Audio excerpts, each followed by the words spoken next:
And so the everything GameCube. on Patreon is the net, and everything we're throwing out on like Spotify and iTunes and YouTube, that's the web. Right. Yes. You think you Sure. could just go to where the Guardians are trained for free? The supercomputer? No. That's just You expensive. get the web. No, that's only hanging out with the Guardians is only available to the $10 and up patrons. That's right. ALPHANUMERIC. Why'd you do it? You're prepared for a giant monster made entirely of nulls stomping around mainframe? How do you plan for that? Lucky guess?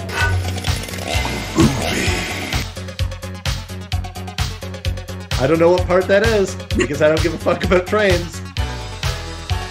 There's whipped cream where we're going, boys. An icosahedron. Icosahedron every day. Sometimes twice a day. Welcome back, friends, to episode 48 of Alphanumeric, a reboot podcast, the world's foremost reboot podcast. I am one of your hosts, LadyGlitch. And I'm one of the other people, the Siege. And it's me. Cal is here. Hey, Cal. Hey, Siege. Welcome back. Al is here. And so am I. And so are you. And so are you, listeners. Welcome to episode 48 of Alphanumeric. Can you believe we're at episode 48? Holy crap. No. We're in movie format now, folks. We are in movie format. As I have mentioned, oh, there we go. Never For mind. the audio listeners, Lady Glitch is holding up a DVD that I gave her. It is a Canadian exclusive DVD. It is season 4 of ReBoot as it aired in Canada, which was as 2 movies, not 8 individual episodes. At least not originally, anyway. I've gone on record for the past 4 episodes saying that I think season 4 works better as 2 movies, but that's neither here nor there. That's not pertinent to the discussion right now. This week on Alphanumeric, we are talking about the 5th episode of season 4. Jesus Christ. Season 4 of ReBoot, My Two Bobs, which was also the name of the second ReBoot movie overall. The programming that makes up the latter half of season 4 is just known as My Two Bobs, all together as one movie on the DVD, and as it originally aired in 2001 on YTV. Oh, yes. Oh, yes. The intro is, It's a little different this time around. we get kind of OG Bob? Right. Kind But before we get into that, though, there's something I want to kind of address and talk about a little bit. Kind of eating my words a little bit. The last episode of Alphanumeric, I had mentioned that we were going to do everything we could to at least get former co-host of this show, Aiden, also known as Snidler, at least back for the final episode of Alphanumeric, where we kind of wrap up talking about ReBoot as a whole, as a series. Unfortunately, some real life circumstances have changed and some things have happened. So I mentioned this on Patreon and on social media last week, but I'm mentioning it on the episode definitively. Aiden will not be returning to this or any other show that I produce.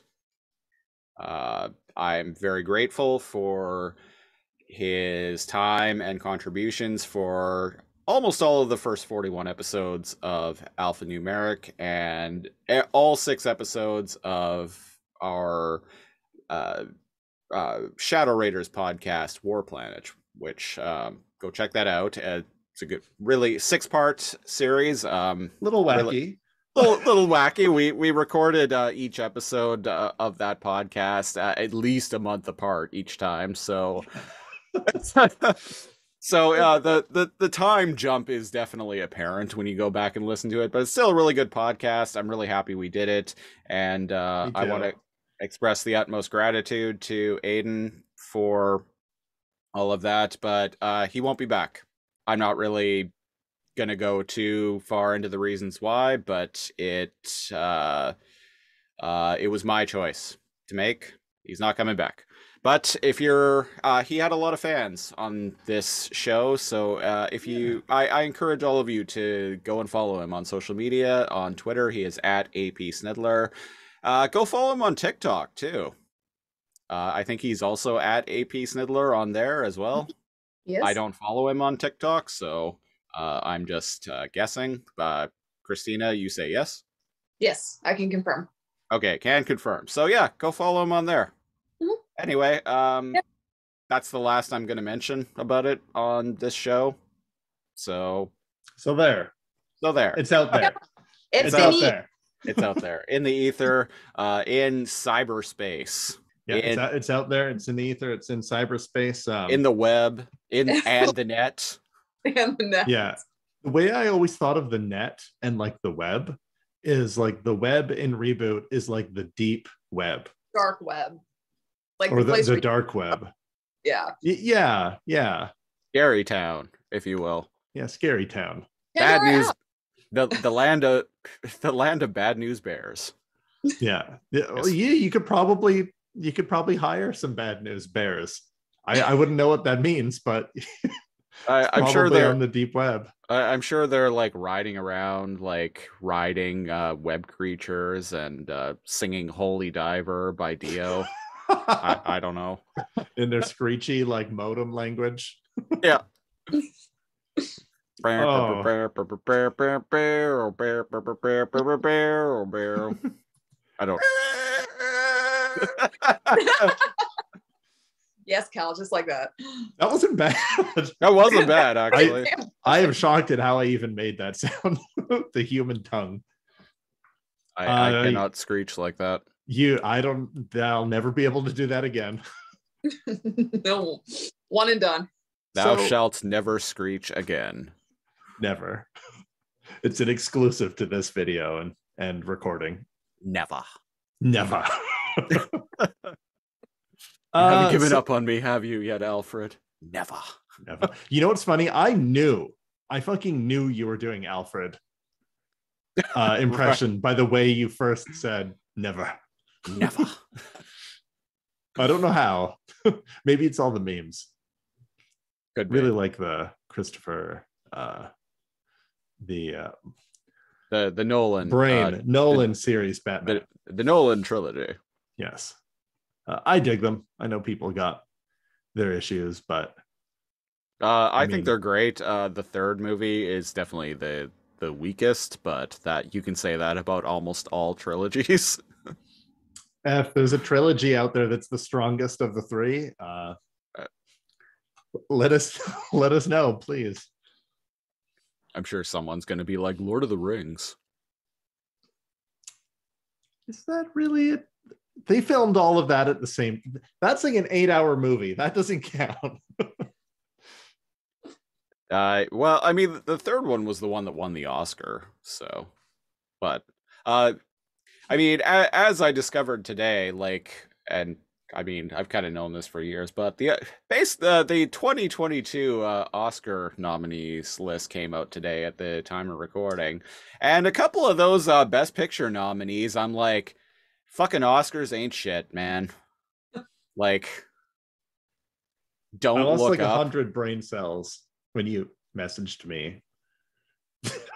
Yeah, Don't Look Up nominated for Best Picture. Dune nominated for Best Picture. Like, Jesus Christ. We're gonna be launching a new show on Patreon called "What Are You Watching?" It's basically we're just gonna be like talking about like movies and TV shows like week in and week out. It's kind of a spin-off of our like regular like Patreon preambles, but it's gonna be strictly like dedicated to movies and TV. So go check that out. I'm definitely gonna be bitching more about the Oscar nominees. Finally, a place where we can post us incessantly complaining about movies or shows or praising. There's a show that Christopher and I watch right now that we're both pretty hype on. Yep. So keep an eye out for that. We'll be launching that sometime this week. Yeah. Time of recording, probably later on in the week. Anyway, speaking of complaining about TV shows. Oh, no. Yeah. So this episode of Reboot, My Two Bobs, opens with a very sitcom-y type setup, complete with laugh track. Mm-hmm. Where all the characters play kind of caricatures of themselves. Yeah, character very, very much like kind of exaggerated versions of like the typical roles that they play into. Like Enzo Dot sits down and she's like, "Huh, I'm Dot. It's time for me to come up with a plan." And then everyone, of course. Yeah, and Enzo is kind of hit like old Enzo, like season 1 Enzo, but like turned up to the 8th degree. Yeah, and he's like, "Hi, I'm Enzo, alphanumeric, super cool. Frisk, it's my dog." Yeah, he just yells a bunch of yeah, laugh track. And he's dragging Nullman as a null around like a dog. Oh my god, I didn't even notice that. That's actually kind of cool. She's like, "Enzo, slow down and stop dragging Dad around like that." That's weird, but yeah, and Glitch Bob walks into the, and again, like laugh tracks abound. Glitch Bob walks into Dot's diner, and one thing in this opening that I do kind of appreciate is I think what they're trying to do is emphasize how Glitch Bob is different. Glitch Bob stands out. Mm-hmm. So like okay, yeah. Yeah, he bursts in and like nothing happens. It's he bursts in and nothing happens, and like all the other characters were getting like kind of reintroduced to them again in this very like exaggerated fashion. They're all kind of behaving like themselves, like how they would traditionally, but just in a very turned up, like I said, turned up to the 8th degree kind of manner. Normal. But then Glitch Bob comes in and he's kind of just acting normal, and it kind of emphasizes like there's something that he's different. There's something different about this Bob. And indeed, like a theme throughout this episode is that everyone kind of thinks that Glitch Bob is some kind of copy, because at the end of the last episode, we find out that there is there's another version of Bob, and he's voiced by the original guy. And speaking of that guy, he walks in, and the laugh track goes nuts. Like the live studio audience starts cheering, like he just won like he just entered the Royal Rumble at number 30 or something. And he didn't even have to do anything, whereas Glitch Bob got. I know for a fact a couple of our listeners will dig that reference, so shout out to you guys. And so this is OG Bob's voice actor. Yep. Mm-hmm. But he kind of sounds like Pterosaur on the juicing Pterosaur, sexy Pterosaur, if you will, in the sense that he sounds a little deeper than he does normally. So Cal is referencing our podcast, Too Much Energon, a very, very early episode of Too Much Energon. We're up to episode 73 of that now. This is over a year ago. This was like in the first like dozen or so episodes of that podcast. So it was a very long time ago at this point. But there's an episode where a character on that show, Pterosaur, gets juiced up on Too Much Energon, if you will. And his voice gets very like, "Fuck yeah, time to go kick Megatron's ass." And so one thing I noticed immediately in this, like we got in this movie is we got the original Bob voice actor back. So great. Like he sounds top notch. But he sounds like he's trying to deepen his voice, which is like, and granted, absolutely. Granted, it's at this point it's been like 6 years since Michael Benyer did the voice of Bob, but still, like, your voice doesn't change that much in 6 years. Maybe he's been smoking. Maybe he's been in a metal band for the last 6 years. Something's going on there. Well, he had been traveling back from California to Vancouver to be doing jobs and such. So you get used to that California smog and it fucks up your throat. Okay, there we go. We're making we got all these running theories going, but to me it sounds like he's intentionally like trying to deepen his voice. Differentiate the Bobs a little bit. A little bit, yeah. Even though the voice actors are completely different, because we got Cheetor. We still got Cheetor Bob. Yeah, Glitch Bob is Cheetor Bob. He even has spots. That's how you remember. Bob Tor, if you will. Bob Tor. Nah, I don't like that one. Yeah. B-Tor. Bob. Cheetah Bob. Okay, but if it wasn't clear that this was a sitcom, B-Tor. B-Tor. Beaterize. Rebootize. Guess what he's doing on Saturday night? Rebooting? So if anybody was confused that this may or may not be a sitcom, we get a Brady Bunch. Yeah, we got a Brady Bunch intro. Yeah. Intro. Yeah. It's well done. I dig it. I think it's dumb, but why can't they just share? Why can't they just share Dot? You know? I mean, like every other day. Get like a poly kind of thing going. Wouldn't that be kind of like dating twins? That'd be kind of weird. They're different enough. Like one, they're the same dude. Well, one's Glitch Bob.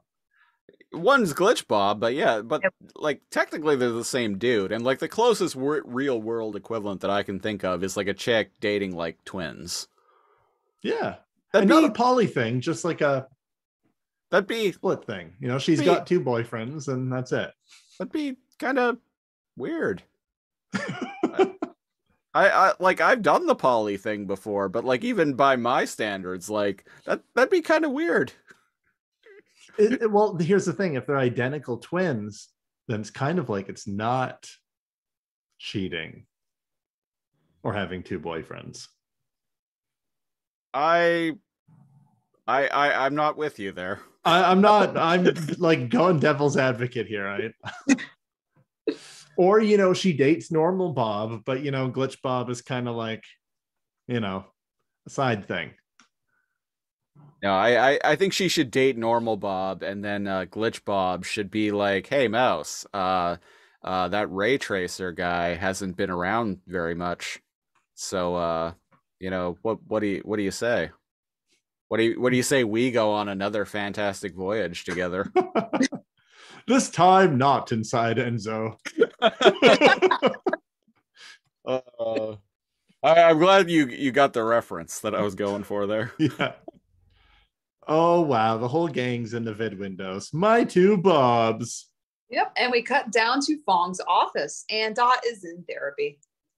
Yeah, and Fong is like, so how many times have you been having this dream? Basically, so she's dreaming of her two Bobs in sitcom form, which I find kind of amusing. Okay. Oh, there's a picture of Kid Andrea in Fong's office. Yeah, that came from the episode Nullzilla back in season 2. Yeah, if you look in Fong's office, he's got photos of all of them. Usually, especially, like, he's got photos of Bob and, like, really goofy, making goofy faces. Oh, right. I recall those. Yeah. Yeah. He remembers the most innocent part of people. Right. Mm-hmm. Back when this series was actually a little bit more innocent before it took a turn. That's Mhm. right. Yeah, the good old days, if you will. The days that I've gone on record saying as saying that the reboot that I prefer is when it was a bit simpler and more joyous. And I will have to agree with you on that. I much prefer the older seasons, like seasons 1 and 2, than the newer ones for that reason, because of nostalgia and simplicity. Yeah, and like, I'll table that discussion. I'm with you, but I'll table Yeah. that discussion for like a later episode of the podcast when we kind of talk about the series as a whole. Definitely. Yeah, like a wrap-up kind of opinion. Yeah. Because I only joined you guys in the middle of season 3. So I still have thoughts and things about the first 2 seasons. No, you didn't exist until season 3. I did not. I was an enigma. You just emerged from a tear one day. Yeah. And are like, that's what? right. How did I get here? Yes. And then it was like my two mouses. And you're like, what? This is not my beautiful house. This is not my beautiful life. Oh, I don't know. he can't help himself, folks. So what's the gist of it? I almost missed it the first time I went through this. Old Bob, which is kind of normal Bob. Normal Bob is telling Glitch Bob that Glitch Bob isn't real. And Glitch Bob is like, well, I've been around longer, so what happened to you? And he's like, oh, the last thing I remember is being sent to the web in that pod. Mm-hmm. Right. And so why is the logical conclusion that Glitch Bob's trying to say to normal Bob, I have memories of his adventures in the web. Yeah. And the downfall of Mainframe, the reboot at the end of season 3, and everything leading up until now. Yeah, it's actually like a bit of a like classic trope of like no, I'm the real blank. No, I'm the real blank. You're the imposter. No, you're the imposter. Shoot him, Dot. Exactly. Shoot him. No, shoot him. You know me. I'm the real one. Say something that only I would know.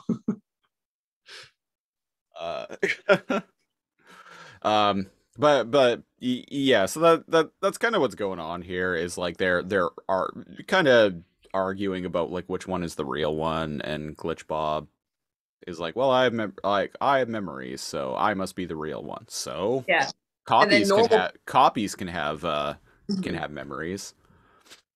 And then normal Bob's like, honestly, which one of us looks like the original? That's a bad argument, because all that means is that he hasn't changed. Mm-hmm. And time has gone by. Time has gone by, and they've been lost in the web. Like, honestly, I'd be more I would believe Cheetor Bob as being the original over this other guy. Yeah, kind of like we know Matrix is the original Enzo, and Enzo's the restored backup. Little Enzo's the restored backup. Right. We don't contemplate which one is real or the original. We know it's Matrix. So what's the problem here? Obviously, it's Glitch Bob.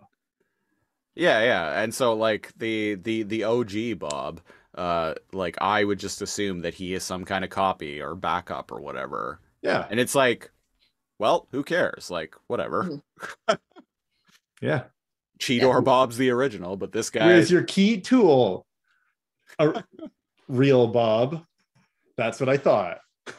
I like Enzo makes little Enzo makes a comment about being like, boy, do I know a thing about being a copy.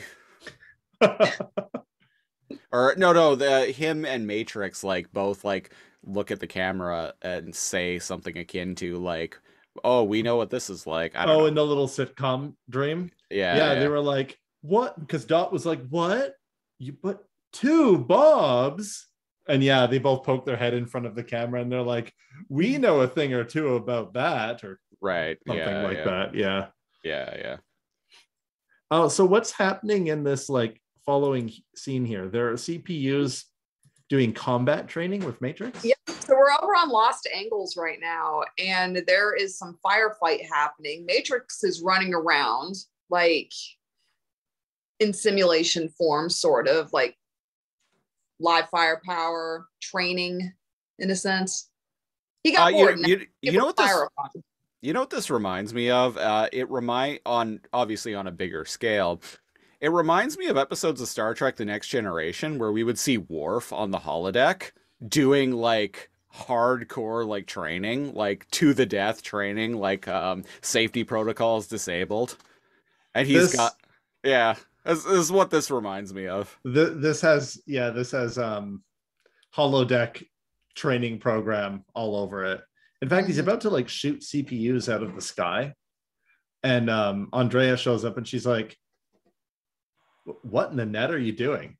Like, are those live rounds?" He's like, and they're all like, "He made us." One thing I'd like to point out about these three binomes, I don't know if you guys caught this. You remember the first episode of season 3? The three binomes who were rebooted into the zombies that were hassling Enzo about like not being a real guardian. These are the same binomes. Thank you. I'm like, where do I know these people? Like the way that they're bickering. I wouldn't have clued in if it wasn't for the fact that like they all have the same voice actors, and it's one like 0 binome and 2 1 binomes, and they're all like kind of like bickering with one another. I'm like, oh, these are these same like 3 binomes from the beginning, from the Evil Doom game in the beginning of season 3. Yeah, good. I'm like, good catch. That's a fun callback. I dig it. Mm-hmm. Yeah, good catch. It was bothering me. I'm like, who the heck are these guys? I know them from somewhere. And it didn't even occur to me until today when I watched this episode. And I've seen this like several times, and today it finally clicked for me. I'm like, oh, it's those guys. Continuity. Yeah, no, I like it. Yeah, me too. That makes me want to go back and rewatch some episodes and see if that trio is in other places in different episodes. Yeah. Because I kind of wonder if they are now. Like, but more subtly? Yeah. Yeah, I wonder. Yeah, maybe one of the more legit super fans than me. Yeah, now my brain's thinking in season 2, episode 3, when they're all sitting around talking about the web.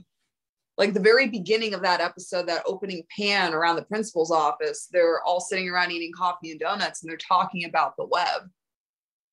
I wonder if those 3 CPUs. Yeah.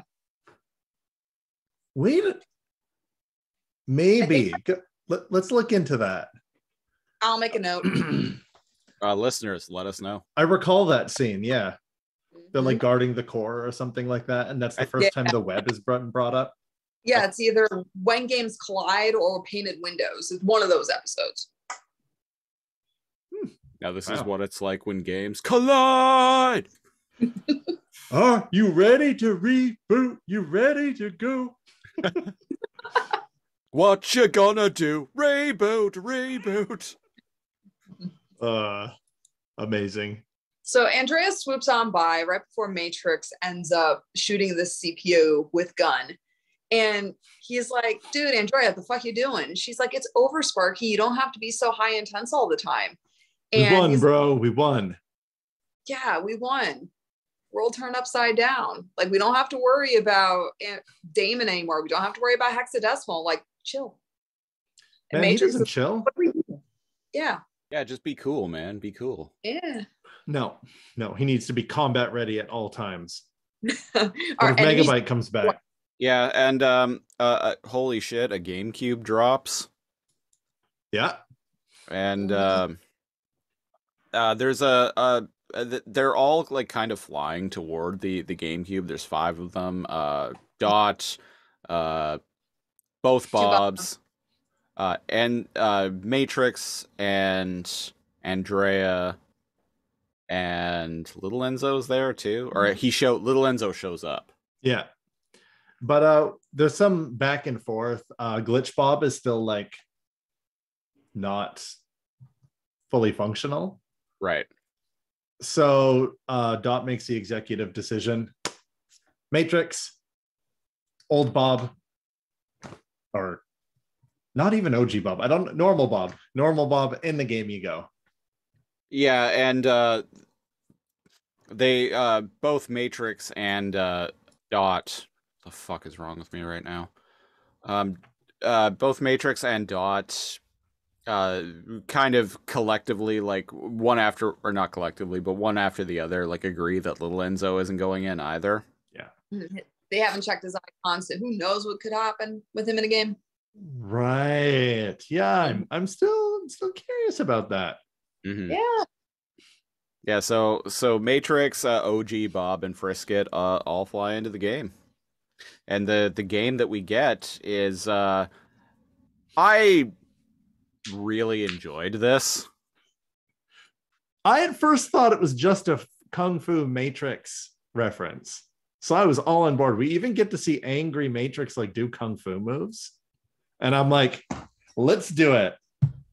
So the game that we're in is like a little dojo, and the animation style, the character models are cel shaded, which is cool because it's not an animation technique we've seen in ReBoot thus far. And cel shaded animation was actually fairly new at this point in time. Like I think the first thing I ever saw it pop up in was the game Jet Grind Radio on Dreamcast, which only came out about a year before this. And cel shaded animation actually ended up becoming kind of a trend in the 2000s. Yes, yeah, it did. The trend died out, but like, and even the another mainframe show, the mainframe MTV Spider-Man cartoon that only lasted one season, that uses cel shaded animation. So well too. Yeah. So cel shaded animation was big in the 2000s, but at this point it was still quite new, and so first time we're seeing it in ReBoot, first and only time. Mm-hmm. From what I can remember, but it's cool. So I really dug that.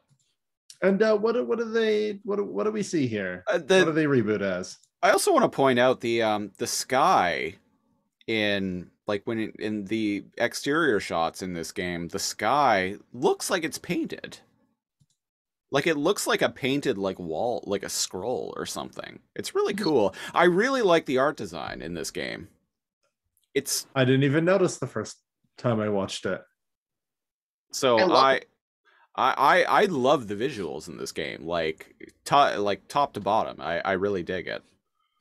So what do they reboot as? Enzo or Matrix reboots as basically like kind of a mix between like a Dragon Ball character and Ash from Pokemon. Like an edgier Pokemon trainer. Yeah. And Frisket is Frisket Chew. Yeah, Pikachu. He basically reboots into Pikachu. He looks like a little Frisket Pikachu, though. It's pretty cute. And Bob is like laughing at them, and Enzo is like, well, like, you laugh, but we know what you're gonna reboot into. And so OG Bob reboots into an icosahedron. He reboots into an icosahedron. He certainly do, folks. Which, when I was watching this earlier, I was like, "Fuck yeah!" I knew you were gonna have something to. We're like we're bringing it full circle. Icosahedron every day, sometimes twice a day. Oh wait, my brain. No, he doesn't. I dig the reference. Icosahedron is a D20, and a dodecahedron is a D12. Well, I'm still running with it, damn it, because I don't care. You shut your mouth, Cal. Yeah, instead of Pokeballs, they're Poke D12s. Poke-12s. They're Poke-12s, yeah. P12s, if you will. Yeah, P12s, yeah. One thing I want to point out that I think is worth mentioning is Bob doesn't recognize this game, and Matrix points out that like, oh, this is a really old one. Like I'm surprised the user is even still playing it. A little Bob, sus. Bob's completely unfamiliar with it, and when they reboot, or just before they reboot, Bob is like, well, what do we do? And Enzo's like, well, we're on the last level. Like we don't have to do anything really. Like we just wait until the user gets here. And Bob seems a little in the dark about this. And Enzo is like, oh, even the game sprites might even defeat the user for us. We might not even have to fight him. And Bob's like, oh, well, this could be good. So he seems like he doesn't isn't really familiar with how games work. There's a part right there, right where Siege is talking about, where he goes, wait, that could be good. And then Matrix is like, but that if he does reach us, that means he'd show up with like a whole bunch of like power-ups. And then Bob says, that could be bad. That's not what Bob says. No.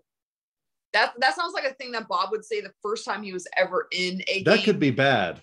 That could be very bad. Yeah, so I just I think it's worth pointing out that in this scene, Bob seemed OG Bob seems like he doesn't really understand how games work. And not only that, he's not using Bob catchphrases. Yeah, and even before they get into the game, Matrix and normal Bob like high five each other as Matrix says, just like old times. And normal Bob repeats that back to him in the game. But I feel like Matrix is so excited to be in a game again with normal Bob, like the old days. He's completely oblivious to the fact that normal Bob doesn't understand what the fuck's going on. Not only that, Enzo was only in the games begrudgingly while he was younger. So he's like, just like old times. Well, in old times, you would get in shit for going into the games after they chased you in them. No, Enzo was in some of them if Bob was there. Enzo was always hyped to go in the games. It was Dot didn't want him in the games. Right. So she would give him shit afterward.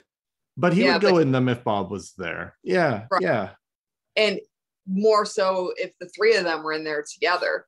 But I feel like Matrix as a full-grown adult interacting with normal Bob is bringing about those past buried feelings of excitement going into games again. And he gets to relive it with his childhood hero in a sense. Right. So what's the user look like? Like discount Goku? I was going to say he looks like a dollar store Goku. Yeah. Basically. Yeah, Gochu and friends. Gochu. The sprites they got weird, ugly faces.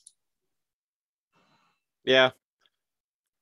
And in a really bad like Japanese accent, the user kind of like flips out and says like Gombitron, Goji-chan, and just like makes up a whole bunch of names that end with like Mon or Tron or like whatever, and throws out dollar store Pokemon. Right. There's we cut away to a scene with Dot talking to Mouse over a vid window, and Mouse is like, and I mentioned Ray Tracer earlier. We see Ray Tracer flying around in the background behind Mouse. Notice that he doesn't say anything because they couldn't get the guy, Mel Gibson's brother of all people, who voiced him in season 3. They couldn't get him back. So he just doesn't say That's why he anything. just kind of like comes in off the side shot and Mouse shoves him out of. Yeah, he's like kind of video bombing the call. Yeah, because he shows up and he just slides in. He's like, yeah, he's being a goofball. And she shoves him out of the way. But she's like, but Mouse is like, so which one did you pick? Which Bob did you pick? And Dot's like, oh, I can't tell you. And she's like, and Mouse is like, shoves Ray Tracer away, and she's like, come on now, it's just us girls. Like, just tell me. And she says, like, go ahead. She's like, well, I literally can't because I couldn't choose one of them. I don't know, like flip a coin, like. Yeah. Just saying, why not both? see which one you mesh with. Like an Archie situation, date both, and then after a month or so, whichever one you dig more. Or like most of my relationships. Yeah. What are these Pokemon? And then I'm the called? one and then I end up being the one that gets dropped like after a month. No. Oh, I'm speaking historically, like when I was younger. That I'm joking about this, but there was actually a thing that happened a few times to me. It's either 3 months or 3 years, right? Yeah, the rule of threes, I always used to call it. Relationships either lasted 3 months or 3 years. That trend has been broken. Yeah. In the past decade, but it's gone. It's gone. Woo! Dead and buried. Yeet. So what are the Pokemon called in this game? Lost into the ether. I don't know. They're like Pantsumon. Oh yeah, because the name of the game is, what is it? Pantsu Dojo. Pantsu Hebe X. So there we go. Isn't pants like pantsu? Doesn't that mean like underwear? Yeah. Yeah. Yeah. One of the Pantsumon is named Omicron. I heard that, yeah. Whenever I hear the word Omicron, I think of the 1999 game by Quantic Dream. It was the first game made by David Cage and his Quantic Dream studio, the makers of like Heavy Rain and Beyond Two Souls, Indigo Prophecy, Detroit Become Human. Yeah, I had always thought that they did Indigo Prophecy first. No, their first game actually was a game called Omicron, the Nomad Soul. It was a very bizarre, it was a very odd game. It was kind of a technical mess, but it was a game that I had because it came out on PC in 1999 and it got ported to Dreamcast in like 2000. I played it on Dreamcast. Game had music by David Bowie, and David Bowie actually like played a character in the game, like just in one scene. AI like bot dude. Yeah, there's like there's one part in the game early in the game where you go to a bar and there's a band playing, and like the front man of the band is voiced by David Bowie, and it's like this hologram type thing, but it has like David Bowie's face like blue superimposed onto the body of this like hologram. I'm looking at images of it now. It's an odd nightmare. It's an odd game, but it was a game that I actually really enjoyed because it was very unlike anything I'd played at the time. Like, it was a game that had a lot of big ideas. Even if, like, they didn't really, like, stick the landing on any of them, like, it was a game that I appreciated because I could tell the people behind it were really, like, shooting for the stars. Good. And so I ended up becoming a fan of Quantic Dream, as a studio because of that. I've liked all of their games to varying degrees, with the exception of Beyond Two Souls. I couldn't really get into that one. I beat it, but yeah, it's on PC now, so I might go back and try and give it another shot. But anyway, anytime I hear the word Omicron, even in 2022, you think of this. I just think of that game. Good. This looks bananas. You can get it on like GOG.com for like $2. It's worth the game's a janky mess, but like if you really want to see a game that just like I said, shoots for the stars and is kind of bananas and has this weird like hologram like David Bowie in it. You had me at hologram David Bowie. It's definitely worth playing. Nomad Soul. The Nomad Soul. Yeah, Omicron, the Nomad Soul. The game starts off with this like time cop basically doing a like action roll toward the camera with like a portal behind him, and he's like, oh, there isn't much time. My world is in jeopardy. Through your Sega Dreamcast, I need you to implant your soul into my body. And it will be your conduit into this world that I'm in. into this world. I need you to save my world, and I'm sacrificing my body to you and your Sega Dreamcast so you can save the universe. That is next level shit, man. And then when you die in the game, you just end up waking up in another body. So like you can continue this like time cop story and like figure out like because there's like this subplot involving this time cop's partner like being murdered, but like they think that it might have been like his name was Kale, Agent Kale 669. They think that Nice. they think that Kale might have been behind it, and you can investigate his partner's murder, and you can solve that case, and like there's a bunch of like side quests and stuff in the game, or you can just fucking die and like never find out what happens there, and then like wake up in another person's body, and like start living out their story and like figuring out like what was going on in their life before you stole their body away from It them. does sound And It's and the bananas. story continues. and the story then the overall story continues, but like whatever was going on with the subplots involving like the person whose body you were inhabiting before, like that's all done. Very ambitious game. Huh. Well, there we go. You've sold me. You had me at David Bowie hologram, and You roped you in. but you sold me on gaming reincarnation. Yeah, it's yeah, technical mess. Dreams big, doesn't really stick the landing on anything it tries to do, but it's got a lot of ambition. Shot for and the stars, damn it. And a lot of creativity. Yeah, Omicron the Nomad Soul. Listeners, go check that game out. It's like I said, it's super cheap. Do you you know what else is super creative? Hmm. These Pantsumon. Okay. I was making fun of them before, but I like some of the designs of them. Okay. Not gonna lie.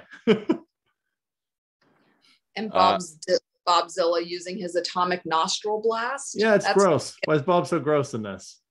Oh yeah, Yeah. so because the fight starts and it's a traditional or it's a typical like Pokemon type thing where it's like two trainers like duel one another by like making their monsters fight each other.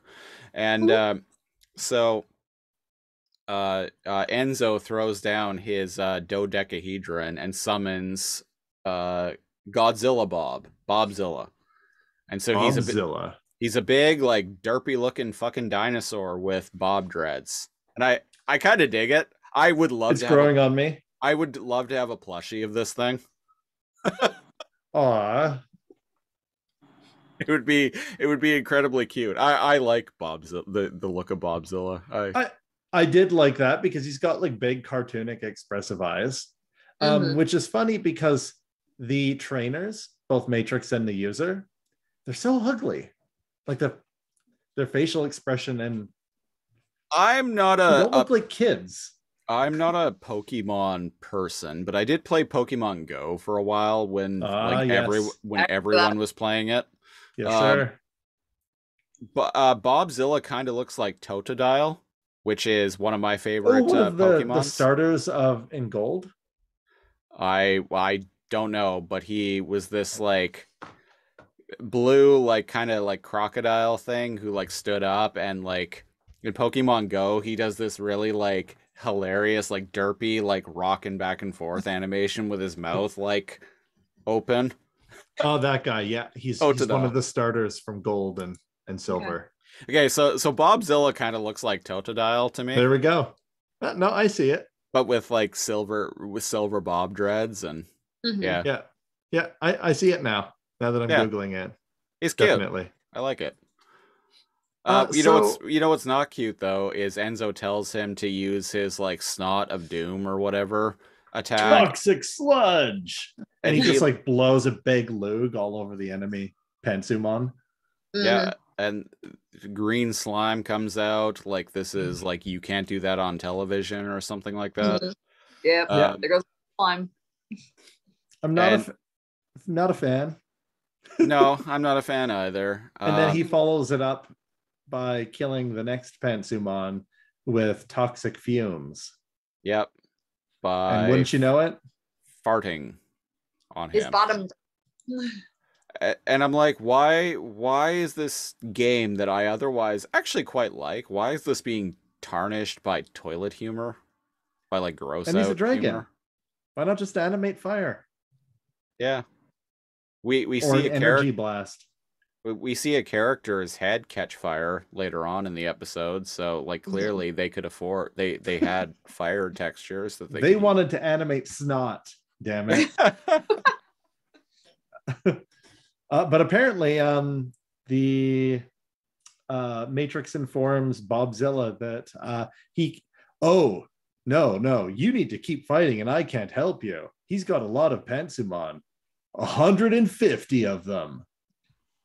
And I'm like, shit. that's not how this works. You choose 6, homie, and you send them out one at a time. Mhm. Well, this isn't Pokemon, unfortunately. This is Pantsu Hebe X. That's right. It's an older game, Bob, but it checks out. And we cut away from the game, from Bob kind of like getting ready to fight another 6 at a time. And we go to Al's Diner. Al's Diner. Before we even entered the game, we actually cut to Andrea, Enzo, and Glitch Bob going to level 31. And Glitch Bob's talking about Doc couldn't wait to get rid of me, blah, blah, blah.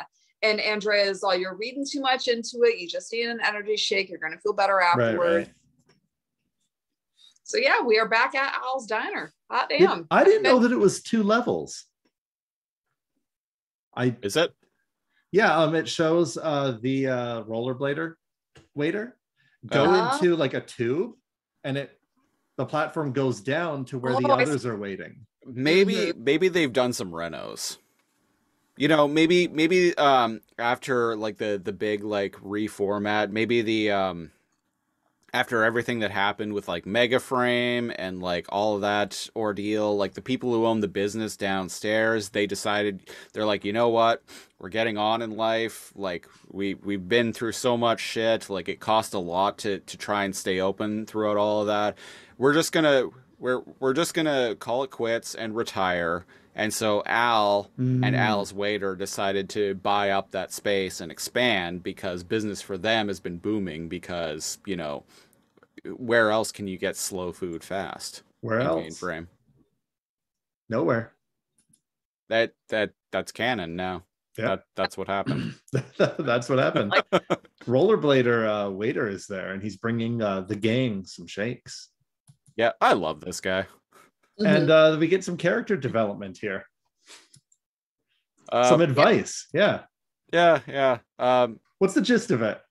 So the gist of what's going on here is Bob is like complaining about like thinking he's the copy, and Enzo is like, so what? I'm a copy. Us copies got to stick together. Who cares? And Bob's like, you know what? Yeah, who cares? Whatever. What does it matter if I'm the copy? And I'm like, yeah. What does it matter? Live your life, really? man. Yeah. I mean, little Enzo is like a restored backup of Matrix, but like, he's fine. He's doing okay with it. He doesn't have any like existential crises going on about this. I mean, he might once he hits puberty, but yeah. And he's like, man, how did Matrix get those games? Damn. Yeah. And so the waiter or the rollerblade binom shows up, and again, I love this guy. He's like so what does it matter if you're the copy? Some of my best friends are copies. You just have to be true to yourself. And he puts his hand puts his hand on Bob's leg and kind of like looks up at him and gives him the eye. He just keeps it there like uncomfortably long, and he looks up at Bob and he's like, yeah. And Glitch Bob makes the best face I've seen him ever do. He kind of cringes, and rollerblade guy is like, okay. Okay. Pulls his hand away, like very dramatically. He's like, okay. So who had? I've seen situations like this actually go down in IRL a number of times throughout my life. I've had that situation Yeah. go down.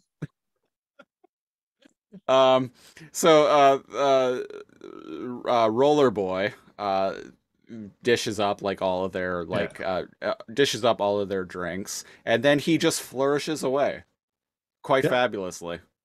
And I love his he's all little like, flourish. you've got a energy malt and a blah blah blah and a big double D, and or something like that. And he's like, enjoy. And the flourish you just mentioned, I just caught it. The camera switches or whatever to view all of them kind of sulking at the bar, and he goes, yeah, and just takes off. And I'm like, that guy is living his best life. Yeah. Name someone happier in mainframe. Yeah, no, that guy. I love Roller Boy. I wish he was in more episodes. Also, you know, like you miss every shot that you don't take. Exactly. Yeah. So good for him. Just like Hex, you know, like take your shot. Yeah. You don't want to live to regret it. Uh-huh. And basically, Andrea's playing, like she always does, emotional support for the group. Yeah. For the group. Yeah. And she's like, well, I think you're the real deal, Bob. There is a kind of brief bit at the bar of Al's diner where we've got some former viral binomes who are all very drunk, clearly. In that very like TV, like exaggerated kind of way. They're all 5 o'clock shadow. Yeah, they're all like man, back when we was viral, that meant something. People respected us. And the women. The women, the ladies loved us. Like those were the days. Those were the fucking days, man. The fucking days back when we were viral, man. Man, why can't we just go back to that? You know, do we even need to be viral to relive? No, we don't need to be fucking viral. Like we let's just fucking do it, man. Let's just fucking do it. And they look over at the another guy like sitting at the bar beside them, and he's like, I was never viral. You shut your whore mouth. Say you weren't viral? Fuck you, man. Fuck this guy. He says he wasn't fucking viral. Fuck this guy. You need to fucking shut your fucking face, man. Fuck this. What? Who's he think he is saying this shit? They should have got you to do this bit. I didn't even want to step in and stop that. Well, I've just, been drunk at a bar like once or 50,000 times in my life, having conversations like this. Oh man, so there's like a little fight. I thought there was kind of like a C plot forming, but not really. There's like they step outside and kind of fight a little bit later. I honestly, like, I think my bit that I just did here is more entertaining than what goes on here. And it is. and what happens here really has contributes nothing to the episode. But your bit, on the other hand, I feel like makes this. It just totally made this podcast episode, Siege. Man, you were so in character. I was like actually kind of amazed. Yeah, that Michael gets kicked back to the kitchen, and now he's on fire, running around. And Andrea just looks at him as he goes on by. She's like, "Nice place." Yeah, seems like a nice place. Yeah. I love how they're like I was mentioning earlier. Like they could have animated fire at some point because they did it here. Mm-hmm. They could have been So. Yes, the animated fire, all that stuff. when we're back in the game, Bob's being attacked by like a whole bunch of Pantsumon, like all at once, and they're shooting like fire and lasers and stuff at him. And eye lasers. He fucking eye lasers. Fucking eye lasers. If anyone listening doesn't get that, I mentioned earlier me and Cal's Beast Wars podcast, Too Much Energon. We frequently referenced fucking eye lasers early on in that show. There's lots of theories. Why, if you had the option of having eye lasers or not eye lasers, why would you not? Why would you not? Right? Scorponok, eye lasers? No. Pterosaur, eye lasers? Scorponok had cross-country missiles, though, which he only used once. Yeah. But he did also have cyber bees that usually... That's true. He's got a bigger kit. Yeah. Yeah. Usually they didn't function the way that that he intended. Like, tries to turn Gary into a coward, actually turns him into a slasher villain. Like, he's a scientist. He's a scientist with crab claws. How much science could you do when you have giant pinchers? Well, it's funny because all the scientists are arachnids on the show. So apparently a lot. So if you want to know what me and Cal are kind of going off on a tangent about, go check out our podcast, Too Much Energon. Yes, I highly recommend. 5 out of 5 stars.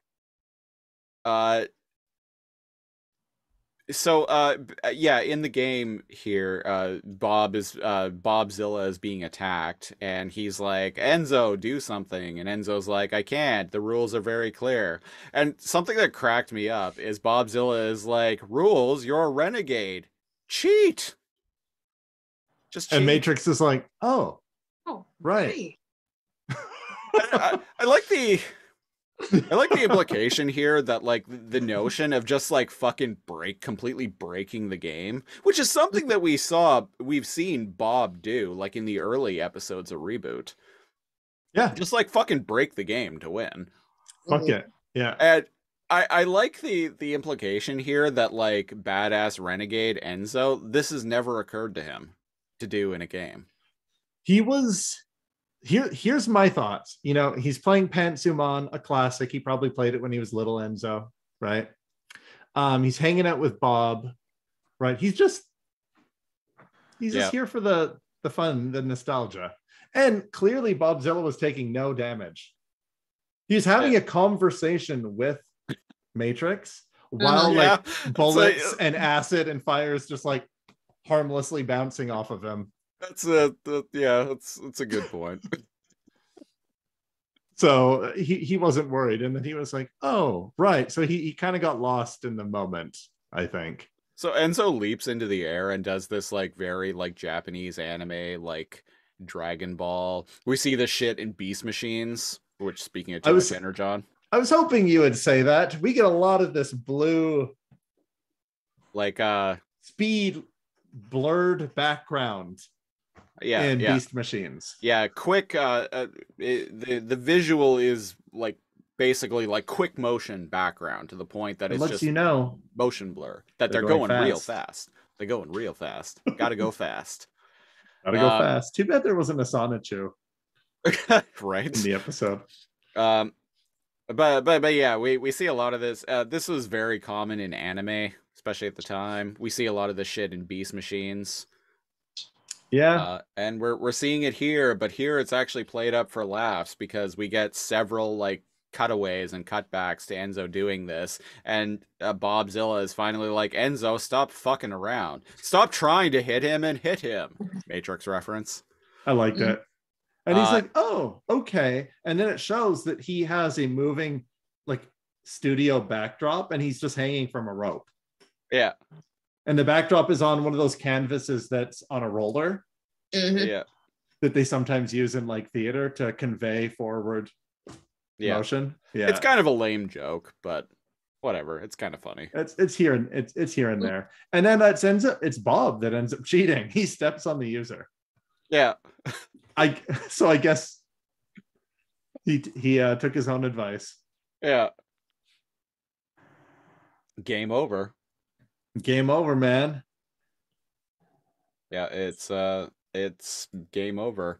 And Enzo and Bob are like kind of celebrating, and OG Bob is like, "Way to go, Enzo!" Oh, I mean Matrix. And Enzo's like, "No, it's okay. It sounds kind of right coming from you, Dad." I mean Bob. I mean, like if you want to call me like, son, or Enzo's good too, but Yeah, if like yeah, you wanna call me Dad, like that's we maybe we'll just keep it at Bob for now, at least until me and Dot get married. yeah. then you can call me Then you Dad. could call me Daddy. Matrix is like, okay, you're making it weird. Well, what either you or Dot will be calling me Daddy in no time. Well, bye, Bob. Say what you want about Glitch Bob, but he's not that weird. Yeah, he's Are Are we telling the truth, listeners? You'll have to watch along and find out. I think you mentioned.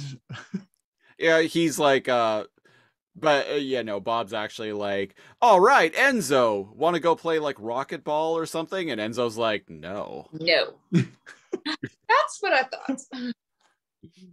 And then we cut back to Bong's office. Dot storms inside and just takes a seat on the couch. I'm digging her outfit. You had mentioned it off air earlier. I love her outfit. You got tits, you've got abs, you've got Skin tight leggings. Mm-hmm. Yeah, she's she looks like she's going for a job interview for a job she really wants. Is all. Business cash.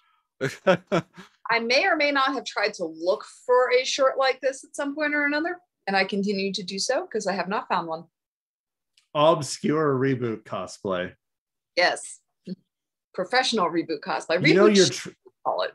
We would be true fans if we ever did the Nullzilla.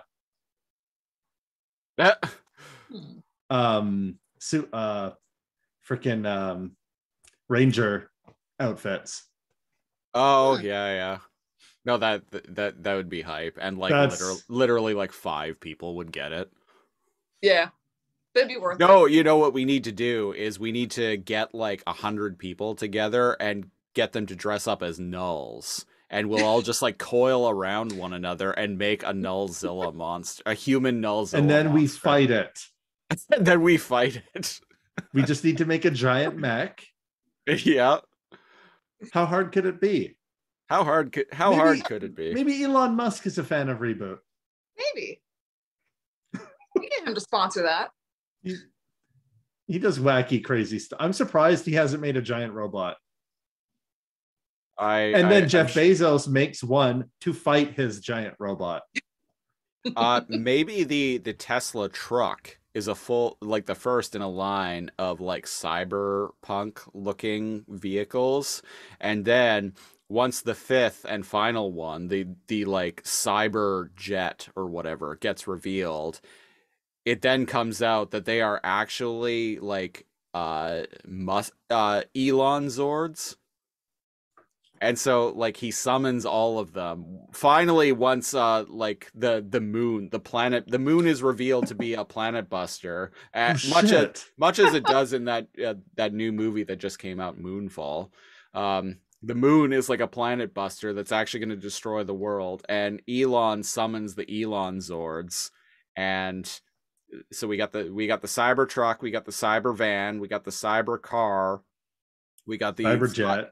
We got the cyber jet, and we got like the cyber jet ski, and like they all combine to form the mega Elon the mega Elon Zord, and they Elon like controls the Zord in it. He's like sitting in the cockpit in the head of the mega Elon Zord, and he just like flies to the moon and fucking punches it out of Earth's orbit. Punches it into the sun. Into the sun. There we go.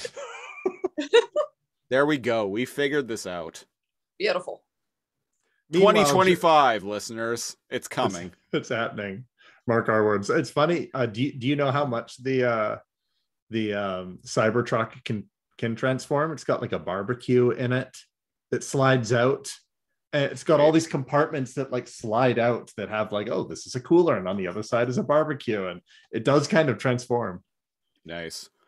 I remember when the Cybertruck got revealed, like a lot of people were like laughing, but like, no, I legit want the future to look like the 80s sci-fi version of the future. God damn it. I want the sky to always be black. I want neon lights everywhere. I want vehicles to be silver with very like sharp edges. Angular, like Terminator-esque. Yep, I want everyone to be wearing like full like body suits with like glowing like appendages all over them, and different LEDs to different like Cybertronic enhancements. Yeah, we all have like fucking weird hairdos, and we're all wearing like shades that like completely like cover like half of our faces. I found a website with some shades just like that today. You did. Nice. We had a scare zone at Halloween Horror Nights a few years ago. That was the first one when you walk through the gates. It was all like 80s arcade kind of stuff. And exactly as you had described, Siege, you had the neon lights on appendages and full wraparound glasses and the whole 9 yards. Nice. I'll dig up some photos. I'll throw them your way. All right. I'm with you. I want the 80s version of the future, not this current dystopian. No. This one sucks. If it's gonna be like dystopian, I at least want like rifles that shoot like purple lasers. Yeah, like bring the plasma rifles at least. Yeah. Like if the whole world is gonna descend into madness, like at least like let's look cool as we're like all like just tearing each other apart. There's enough normal guns in the planet. Where are the plasma rifles? Just saying. Right. Yeah. Sorry, I don't think they exist down here in the States yet. So, but we have everything else. Okay, well, if it doesn't exist, if it doesn't exist down in the States yet, then we're at least like 5 years behind whenever you guys get it, because that's how I know Canada the military works. has laser cannons, but they're always ahead. Lasers, or as it's pronounced, lasers. Yeah, laser comb. Well, if I get my hands on one, I'll bring it to you guys. How's that? Okay. Well, Elon Musk is slowly getting there. He released a flamethrower. So maybe our boy Elon will release a plasma rifle one of these days for his Martian troops. Yeah. You don't know what's on that planet. They need to protect themselves, damn it. So to wrap this up, this like scene here, Dot goes to another kind of bringing the episode full circle. Dot goes for another therapy session with Fong, and she's like kind of pissed off, like oh, why everything was so simple, like why did the other Bob have to like come back and blah blah. Mm-hmm. I have a plan, and now my plan's fucked because there's another guy. Yep. Yeah. Such is the way. So she looks at Fong and she's just like, give me some advice. And he is like, how do they make you feel? And she's like, I look at Glitch Bob and all I think is the bad shit. And then I look at the regular Bob and I feel like I'm coming home. Now that line gets me. That's actually kind of deep, especially deep for a kid's show. Like she looks at Glitch Bob and she's just kind of reminded of like all the pain and suffering that they've gone through for the past like however many minutes. I love when she looks at normal Bob's portrait on Fong's wall and you hear the music in the background becomes like very like, you know, chimey, happy. everything's okay. Right. I feel safe. Yeah, it's a good musical cue from friend of the show, Bob Buckley. Go Bob. Woo. Literally Bob. I think that's escapism. I think she's changed since everything's went down. And so you should expect Bob to change too. Mm-hmm. But hey man, it's her life. Mm-hmm. I'm on Glitch Bob's side is all I'm saying. Yeah. And on that note, it's that's the end of the episode. That's it. So Lady Glitch, we have a rating system. Yes, we do. Here on Alphanumeric, we have a 4-tiered rating system.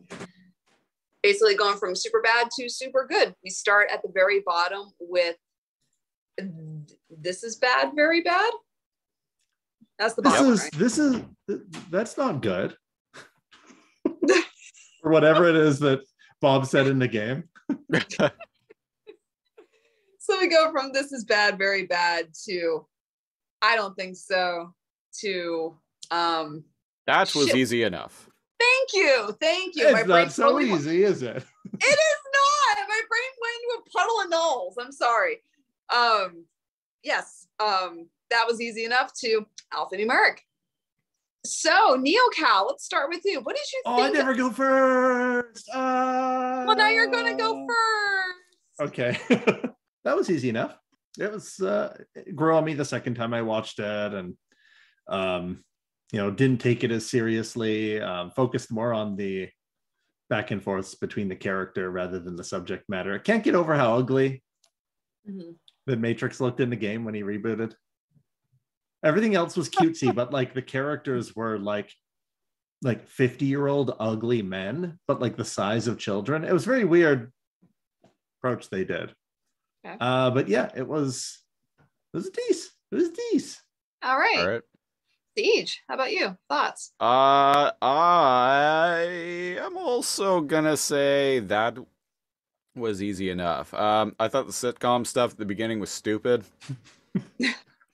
I mean, it's supposed to be, and I get what they were going for, and like I mentioned at the beginning of the podcast, I did kind of appreciate how like othering it was for Glitch Bob, because like everyone else is like these really broad and bright, like happy, like sitcom-y versions of the classic characters, but then Cheetor Bob comes in and he's just Cheetor Bob. So it really emphasizes like how different Dot sees him from everyone else, at least in her mind's eye. Right, because it's her dream. Dream. So that was kind of interesting. You know what? I'm actually like I'm now like I've circled around. I'm actually gonna defend that opening scene because of that. Because it did its job. Yeah, you sold me on it too. I really like the I didn't like the I don't think the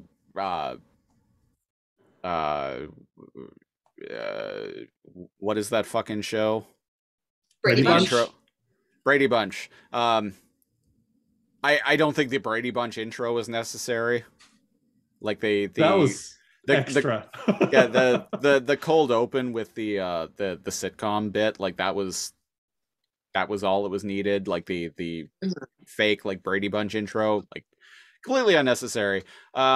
I really like the game, and I stated why. I like the animation style, the fact that it brought in cell shaded animation, and I liked the look of the game overall, with like the sky like actually looking like a painting, actually looking like a canvas painting or a scroll painting. They should do that more. Change up the media in games. Yeah, it looked really, really cool. I liked all the stuff in Al's Diner with Roller Boy. He made those scenes. Yeah, totally. Yeah. You know what? I'm actually now that I talk through it, I'm gonna upgrade to a low alphanumeric. All right. He's upgraded his score, folks. Yes, he has. So that's where I'm at. A low alphanumeric. All right. Lady Glitch. And I'm going to give it a low. That was easy enough. It was just kind of a standard episode for me. I did really appreciate the development of Dot and Fong again, in the therapy scenes in his office a little bit. We get to understand more of how her mind's working with having two Bobs to figure out between throughout this episode and in future episodes. And listening to the whole normal Bob and Glitch Bob fighting about who's the copy, blah, blah, blah. And there's a little bit of deception going on, a little bit of mind fucking going on, that will probably play into future episodes as well. The game, it was cute. It was just there. It was, for me, it was just there. It was cute. But yeah, being able to dive into more character development with Dot and Glitch Bob specifically as they're going through this new transition, it's there. It's there. I can appreciate it. So low, that was easy enough for me. To the show's credit, I was like cringe waiting for them to start arguing over Dot, and that didn't really happen. Yeah. So at least they avoided that trope. True. I'm sure that's a coming. To remind the listeners, both me and Lady Glitch know exactly where all this is going, but Cal does not. Oh, yeah. We are trying very hard not to spoil it for him. Haven't seen any of the movies. Was not even really aware that there was a season 4. And then every once in a while, like, I'd go, that Bob looks kind of different. Because, like, their models are tweaked a little bit every season and stuff, right? And I'm like, that's weird. Why does that Bob look different? Oh, that's weird. Who's this green-haired, purple-skinned girl?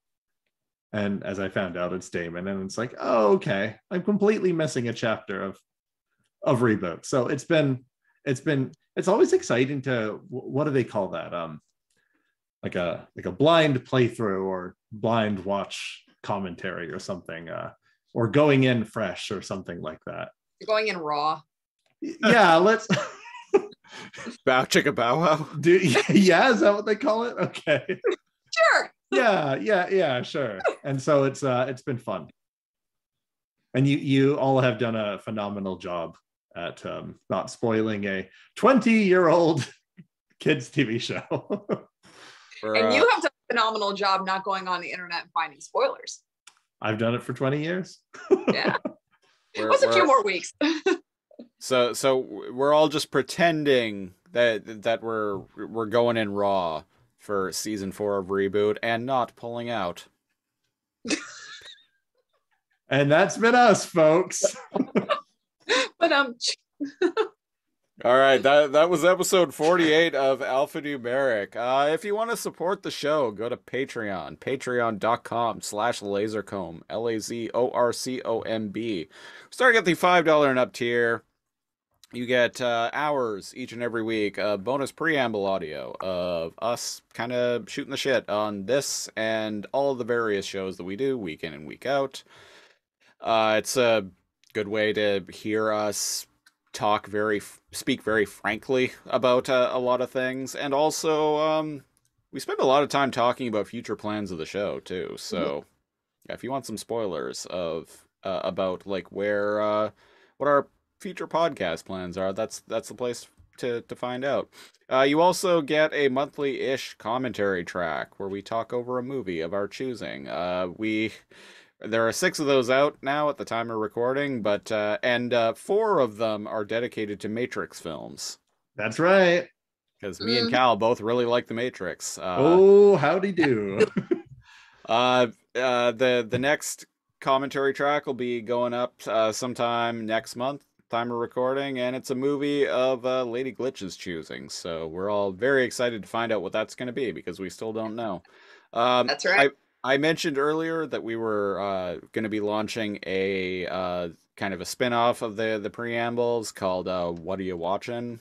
that's just going to be dedicated to us talking about like what movies and TV shows we watch throughout the week. Oh yes. We're going to be doing the inaugural episode of that this week. It's also going to be a $5 tier show because why not? Yeah. $10 tier, you get our weekly-ish news and current events program, Lasercomb Tonight. You also get to choose a show for me and Cal to review a random episode of on the Lasercomb. On our podcast, the Lasercomb podcast. We just wrapped up an entire month's worth of patron-sponsored shows, and boy, that was a treat. That was a wild ride. Very eclectic mix of shows that we covered. That was very fun to listen to, guys. It was fun to watch and record. Yeah, that too. Yeah, if you want to get in on that, patreon.com/lasercomb, $10 tier. There's also a $25 tier where you get all of that, and I'll send you a t-shirt in the mail after 3 months. Also, if you want to follow us on social media, on Facebook, go to facebook.com/lasercomb. Once again, LAZORCOMB, central hub for this and all the other shows we do week in and week out. It's connected to my Instagram account, so usually when I post pictures of Transformers, food, or selfies, you'll get that as well on there. And you're welcome. And you're welcome. Yes. I'm sure you all appreciate it. Twitter, you can follow me. I am at Lasercomb, or you can follow the show proper at Alphanumeric Pod. Lady Glitch, you are at LadyGlitch 619. And Cal, you are at NeoCal, NEO_KAL. We'll be back next week with episode 49 of Alphanumeric, where we will be talking about the 6th episode of season 4. I did it. I said it properly this time, folks. Hooray! Life's a glitch. Amen. Life's a glitch, and then you get deleted. Or nullified. Oh, a fate worse than death. So keep an eye out for that. And until then, I've been one of your hosts, The Siege. And I'm Lady Glitch. And I'm Cal. And until next time, reboot robot entomologizing force. Go, Bobzilla! Stop trying to hit him and hit him. You can't talk in these things. Bye-bye. That was that's kind of bad. Much like this podcast. Oh!